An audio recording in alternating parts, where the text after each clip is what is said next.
Welcome to the Sonny Chung Show, where we engage with leading professional in their field. Today is my honor to have Cody Payne and Michael Tran from Colliers International come here to talk to be my guest in this show.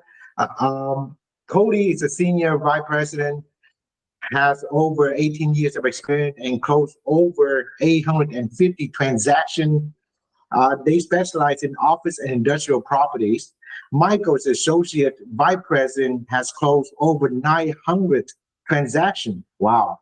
Jeez, look In at you. the past 9 years, they very detailed underwriting, efficient marketing. Together, they bring up unparalleled expertise into commercial real estate market. Welcome, Cody and Michael. Thank you for being here. Thank you. Our numbers are actually combined. Yeah. You read our combined numbers, but that's Oh, okay. combined It sounds number? good. I like that. You made it sound better.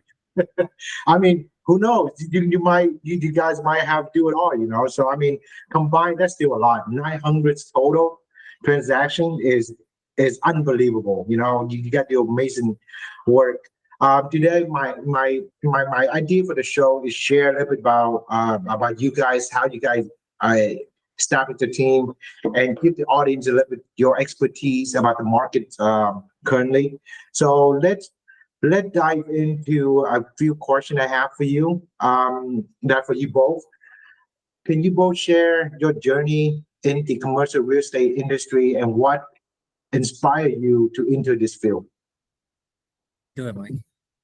So for me, it was more of I actually didn't know what I was getting into, and it kind of found me. I was just told by a buddy of mine, hey, you might be good at this. You're good at tracking people down. You're good at follow-up. You should try this out. And so that's when I started at my first brokerage shop, Vision Commercial, and started on the leasing side, did a ton of leases, really liked it on the leasing side until I spread myself too thin on 3 different product types: office, retail, and industrial. Then realized that, specialization would probably bring me less stress in my life. That's kind of when I ran into Cody, handed him my Vision business card. He chuckled at me, and that's how we got connected initially. And then, 3 years later, ended up joining him, started at Marcus. And then when we got acquired by Colliers, we've just kind of grown together as a team, working on everything that we do now. What did you want to do before brokerage? Dude, I had no idea. Oh, you didn't know? I was a lost soul, just trying to figure out what my life path would be.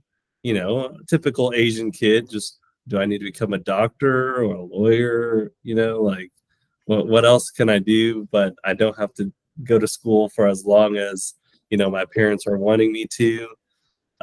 Somehow broke the mold, staying commission only. They still love me. So all is good. Well, I'm glad you make a decision. It takes the courage, to take that leap of faith, Michael, and look where you are today, So no regret. No regrets, man. Yeah. No regrets. Yeah. Love the brokerage world and all the stress that comes with it. I think, my personality fits it well, and I like the stress. Right. I love the stress. I love it. I mean, in real estate, there's up and down moment, and you always drive to be your best and try to help your client, right? And you guys, it's to prove it. So, how about you, Cody?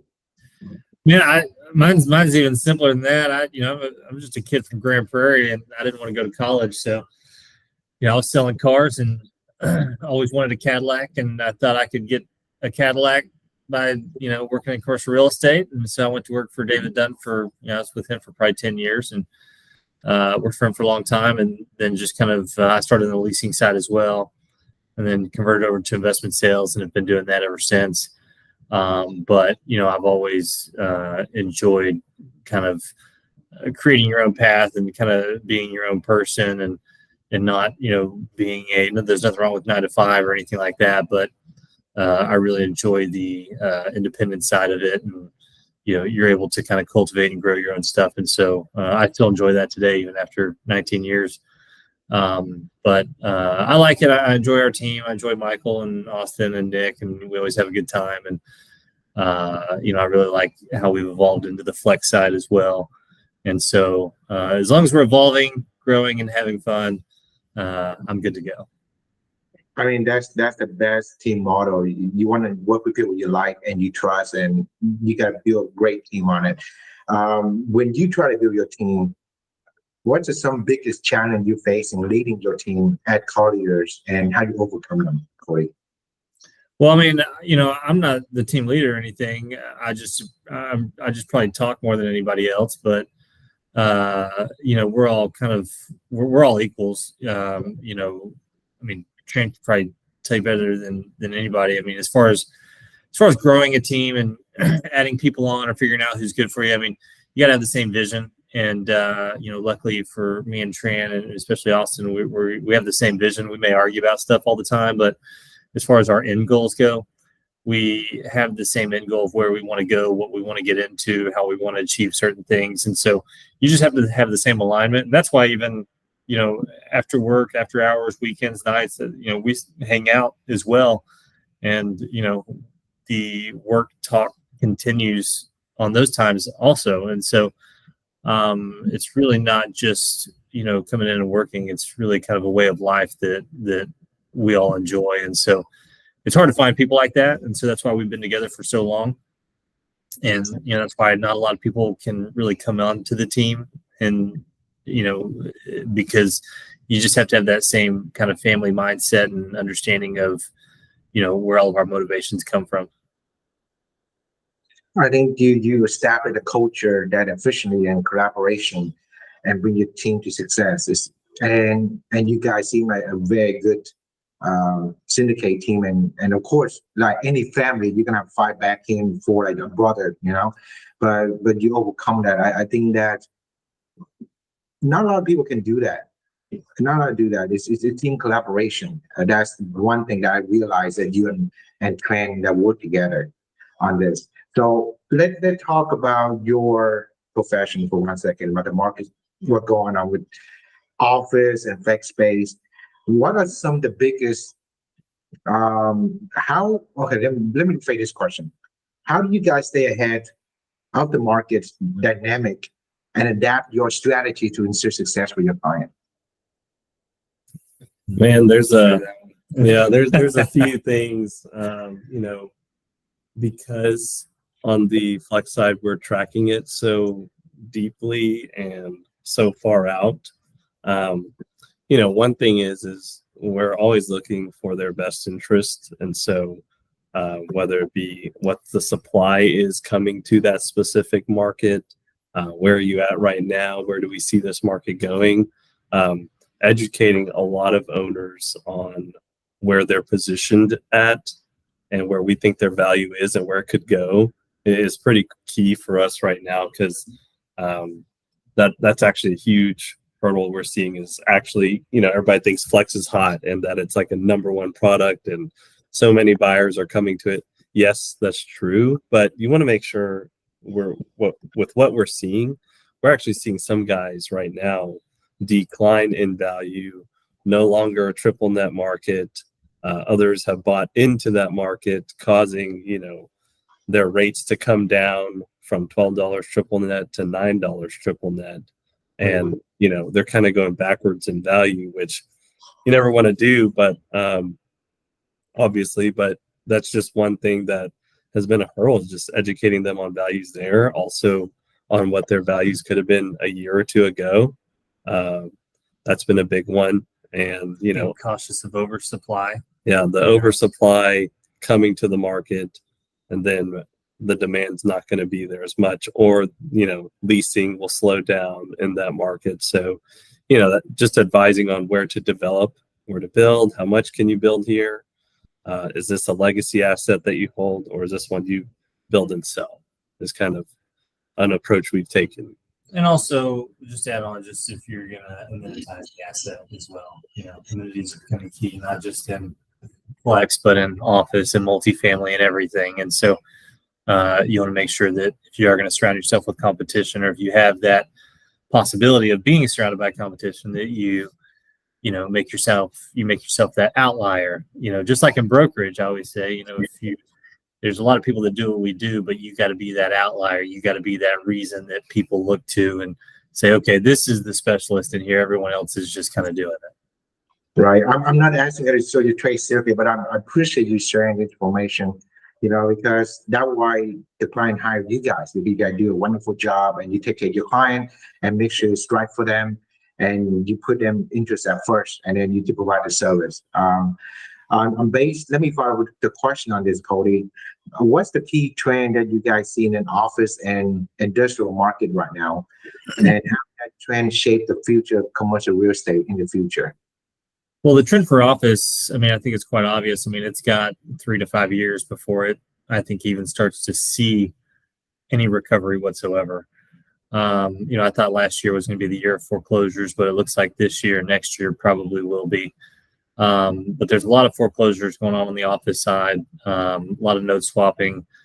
I think that especially the Class B side of it is the one that's really taken a lot of struggles, just because of what inflation has done to it, and COVID and the shrinking of office spaces. And so, the office side, I think there's still good opportunity out there. We're still selling it, but if you're looking at investing on it or trying to understand where it's headed, I personally believe you got 3 to 5 years before it sees anything. Multifamily conversions were not the savior that a lot of people were hoping it was. Right. And so I think there's a lot of caution to kind of be aware of on that. As far as on the industrial side, we don't really do much on the big box. We deal more on the small bay flex, which I think that's where a lot of people are headed. It's a very good model. It's got the broadest, largest tenant pool you'll find. These things are not only tailoring to light industrial tenants, but now they're tailoring to retail, commercial kitchens, office, a little bit of everything. And so I think there's a lot of good positive on that. But like Tran said, you want to be cautious because it's such a hot asset class. It's very easy to overbuild in certain areas. And so, but I do like that asset class. Anytime we sell an office or anything else, we're telling people, if you want to reinvest in commercial real estate, the flex side is the best way, in our opinion, to go. So let's talk about the flex pay concept. Okay, could you explain the concept of flex pay? Like most people don't know what flex pay is. The concept of flex pay and how it fit into the current market trend for industrial real estate. So flex space is going to be generally it's going to be heavier multi-tenanted. You'll see these buildings that have like a garage door and then a walk-in door. That's going to be your very basic kind of model, and they'll be set up. I'd probably say almost 90% new construction is going to be metal. But the reason and what makes these spaces really called flexible spaces is because a lot of times they're situated into 1,500 or 2,000 square foot spaces that allow the tenants to expand and take more, or downsize and take less. And so it gives a tenant a very flexible ability. If you're in 1,500 square feet and you need to expand it to 3,000, it's usually very easy to do so. Also, the spaces are flexible. They can be used for many different purposes, even though the basic finish out is going to be one office, a restroom, and the rest warehouse. You do see a lot of these get finished out very nicely depending on the tenant's business. Yeah, one thing also is a lot of people are switching to this asset class because they like how low the TIs are for your tenant base. Most of the time somebody leaves, they're leaving a warehouse, and then whatever they've done with the office space, you may have to clean up. But you don't have to worry about putting $20, $30, $40 a square foot in TI to each space anymore. It's a very general space that can be used for many different things. And I think that's why so many people have switched over to this asset class as well. Besides self-storage, it's the best inflation fighter, in my opinion, when it comes to tenant turnover. Because self-storage, there's nothing there. It's just a metal box. This one's pretty much next in line. But when you take multifamily, office, retail, and any of these others, anytime a tenant leaves, you're battling with a lot longer on market time, but you're also battling with refinishing out the space, which is one of the main reasons why so many people have been coming to this airspace.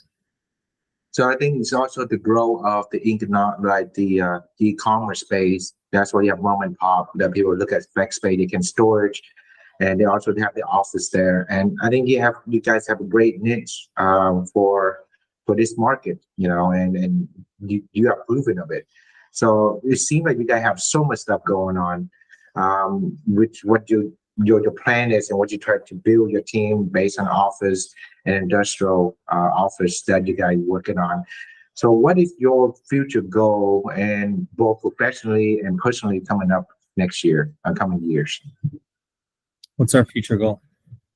Man, We're trying to figure that out. Yeah. Give us a minute. No, I'm kidding. I think we're just really trying to make sure that we can help these guys building this stuff. A lot of new people coming in. Yeah, there's a lot of new people in it, and a lot of them are misguided.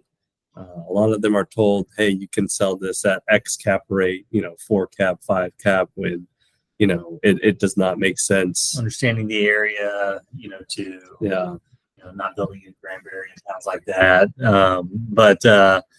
Our end goal, we did this book, Tran and I and Austin here, we wrote a book actually for a lot of the small developers that we took a long time to make, but we did that. And, I think that's kind of the first initial pathway. But, our main goal is to just continue our expansion on the small bay flex side, doing it all over Texas, all over the US, and just really continue to build a base on that. And then also to go to buyers who are not aware of it or are investing in other asset classes and bring them to this asset class, which has been a big part of our work here lately, is going to these family offices and institutions and showing them, hey, this is why you need to invest in this.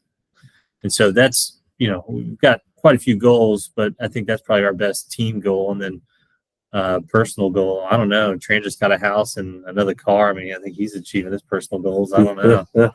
I just got married and Congratulations. house. Thank you. And so as far as personal goals go, it's we're just full head of steam on the business side, really.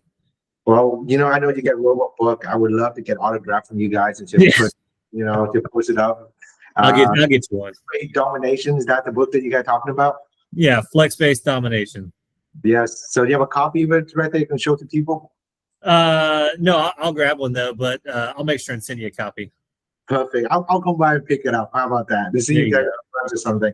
Well, it seemed like you and Michael have something going on, and it's all work and life, right?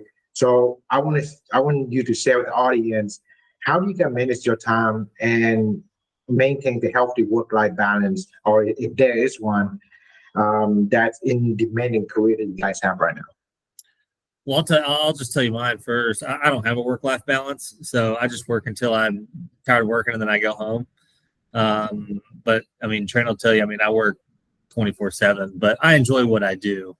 And, I get creative with it. I have fun with it. I find a good way for even after hours for my wife or family to maybe enjoy some of that as well. My wife's gone on meetings with me too. And so, I really like what we're doing. I like really all aspects of it. And so I don't really ever look for time off. If I ever take a vacation, I kind of go crazy pretty quickly. I feel like I need to be back, and not just because I work to do, just because I enjoy doing it. And so I'm not the best person to ask about work-life balance. Tran works a lot too. But he also plays tennis and does some other stuff and has a few more hobbies than I do. Yeah, I would say, this girlfriend I've got has gotten pretty serious for me. And I think she's kind of showed me, hey, you got to relax a little bit. And so, whatever my hobby is, she wants me to make sure I'm taking some time out of my day to focus on that, or even, on her, because before her, it was just me, and I was just here with Cody, and we would be doing whatever we're doing. And, not that that was bad, but also, just trying to find time for a significant other in your life too, when you're not used to that. before.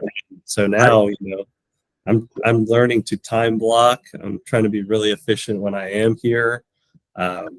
Blocking off even 25, 30 minutes here doing this task versus that task, and trying to make sure I get the most done while I'm here or during the day. And then, if I leave before whatever time our last meeting or appointment is, just trying to make sure we wrap up everything that we're working on together. And then so I can go home and not be on my phone and looking at my phone for the next email or what deals coming through and stuff like that. So, but even when we want to keep talking about work and we know that the women in our lives are not around, we're like, hey, let's just all go out to eat together and we'll keep talking about work and they can just sit there. Yeah. So we do that too. Yeah, it's sometimes I feel that there's no work-life balance in our life, in our profession, because we work 24/7, right? If the client call, or I try not to pick up after 8 o'clock, right? Or like even an email coming in, you still gonna try to check it, to see what's going on, what deal you're working on. So that's lead me to your personal development. Okay, so can you share with me what do you guys do to practice your personal development, and any book, course, or mentor that have influenced your way of growing? I mean, the best book that's influenced me was Flex-Based Domination. When I read it, it was really, really good. No, I'm kidding. I mean, I stay up to date on news and stuff like that. I've read the 10X Rule by Grant Cardone. I read a lot of motivational books. Joel Osteen's even got some good motivational books. I try to read as much motivational stuff as possible to keep me motivated. But as far as, lifestyle stuff, I mean, I listen to a lot of podcasts as well on my drive in to work and home. I've been big on, I send Tran a lot of stuff too, a lot of political stuff, just that I like to hear and listen to, and just to kind of keep us up to date on the market. So anytime we're talking to somebody, we can understand how that correlates to what we're doing and how it could affect them. But I think staying up to date on economy, is really important. And then, if you need help staying motivated, there's unlimited motivational books out there for you. Yeah, everybody's a motivational speaker now. Yeah, it is. It's all about take care of yourself first, work and take care of others. The personal development is very important. If we don't have the right mindset, you cannot help the client at all, right? So how about you, Michael? For me, I'm more, now that I'm trying to figure out this work-life balance thing, I'm listening to more books that are, figuring out ways for our team to be more efficient. Podcasts here and there if the guest is the right person. But a lot of it is just how to make our team better, how to be more efficient. There's 5 of us now, but, who's good at what, who's bad at what, how do I take the bad stuff away from, myself that I suck at, and then, figuring out how we can cover for that. But also, trying to figure out ways to make sure that, our time here is being used wisely. And a lot of that's just either buying back our time, figuring out new strategies that work. AI, we're trying to figure that out to see how we can work with it on our team as well. So just more on the operational side, just to take some of his workload off of him, since he likes to be here so long anyways. Well, I mean, you guys have so much experience on this flex space, and let's say give back to new agent coming in, okay, or someone want to break into the commercial real estate work. What advice would you give someone looking to start their career in commercial real estate? I mean, do the asset class that you enjoy. I think that's what I would say. I know several people that do net lease and they don't enjoy it. Because net lease can be a dog fight, and if you don't enjoy that kind of stuff, you're not going to have fun at it. And so I always say, do what you enjoy. There's plenty of people at Colliers that we know that absolutely love office tenant rep. You wouldn't ever see me and Tran doing an office tenant rep nowadays. And so, but there's some people that just love it. They love doing it. And so, that's their passion. They do very well at it. Some love, industrial landlord rep, tenant reps, people love land. So I say find the asset class that you like and then figure out how you can do it. And I always think the best way to do it is to find the one that you actually want to invest in yourself. And that'll tell you which one you want to do. Yeah, I'm on the same boat just because from personal experience. I mean, I've kind of told you, Sonny, when I was at Vision, I was very generalist, working on everything. But, when you're working, I was driving all over town and back in the day. He was. I saw him. I mean, he was a hustler. He tried real hard, and I'm glad he actually take a leap of faith and focus on his niche, office industrial. I think that's amazing. I'm sorry, Michael. Go ahead. No, you're good. It's just for me back then, I get PTSD sometimes thinking about how I worked on all different product types and then seeing CoStar alerts come online where it's like, oh, this is a new lease listing for retail and another one for office, another one for industrial. And then, just maintaining your own listings when you have like the guys over at NAI who are really good at landlord rep as well. And, they're all like ex-college athletes and, us being athletes as well, we're all very competitive, which is fine. It's our world. I love it. But, just imagine working 3 different asset classes, but all of them have a specialized player for, defense, offense. It was a lot to work on all at once. So yeah, definitely specializing in something and then even specializing even more into your specific niche. It'll save you a lot of gray hair. Uh-huh. That's a great advice. When everybody start out, they don't know what they like until they discover based on what class they fall in love with.